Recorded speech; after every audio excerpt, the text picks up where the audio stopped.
आज हम आपको एक ऐसे इंसान की कहानी बताने जा रहे हैं जो स्नेक मैन के नाम से जाने जाते हैं। जहरीले से जहरीले सांपों को पकड़कर उनसे खेलते हैं।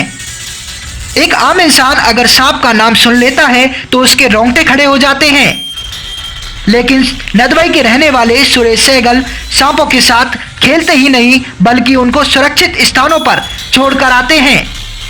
सुरेश सहगल जो स्नेक मैन के नाम से जाने जाते हैं, वह बचपन से ही सांपों को चलते चलते पकड़ लेते हैं।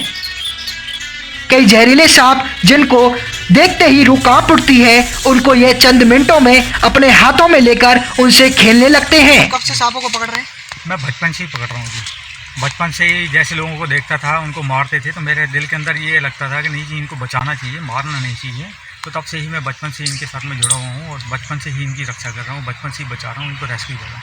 कब से आपने शुरू किया और कैसे शुरू किया? ये बचपन से ही जैसे मेरे को नज़र आता था कि लोग बाग इसको मारने जाते हैं तो तब से पकड़ लेता था मैं इसको। उसके बाद पकड़ के इसको जंगल के अंदर छोड़ देता था।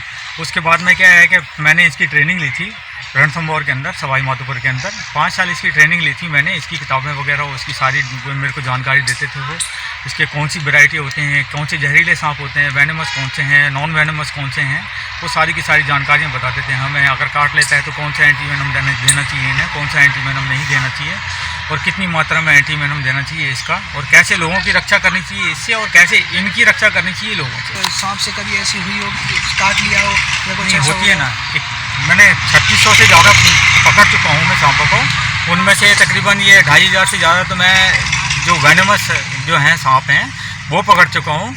और उनमें से ये होता है कि कई बार तो ऐसा होता है कि हम जब पकड़ रहे होते हैं तो उस वक्त क्या होता है, बाइटिंग हो जाती है, स्नेक बाइटिंग हो जाती है, वो आम बात है। और उस टाइम पे क्या है कि अपनी रक्षा करना और साथ में इनकी रक्षा करना, ये दोनों एक हमारा कर्तव्य हो जाता है, क्योंकि हम इनकी रक्षा कर रहे हैं तो खुद की रक्षा करना।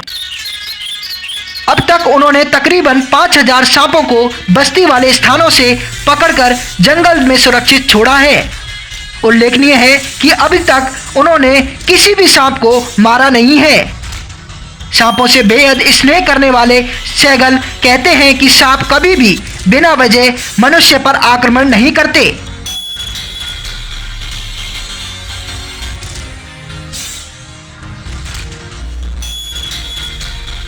तो आपने अभी तक कितने सांपों का रेस्क्यू किया है, कितने सांप जहरीले पकड़ चुके हो? अब तक टोटल पकड़ चुका हूँ मैं 3600 प्लस कर चुका हूँ मैं सांप। जहाँ से भी मिलते हैं, जहाँ पे भी जिसको भी पता है मेरी मतलब लोग जो मुझको पहचानते हैं कि हाँ मैं पकड़ता हूँ, सांप पकड़ता हूँ, और ऐसे ऐसे उनको मैंने नंबर दिए हुए हैं, अपने मोबाइल नंबर दिए हुए हैं, और वो मोबाइल नंबर पे कॉल करते हैं मेरे को और मैं उनके घर पे पहुंच जाता हूँ, उस एरिया में पहुंच जाता हूँ, वहाँ पे जहाँ पे वो सांप उनके यहाँ निकला हुआ है तो उसको रेस्क्यू करके किसी दूसरी जगह पे छोड़ देता हूँ जहाँ पे जंगल होता है।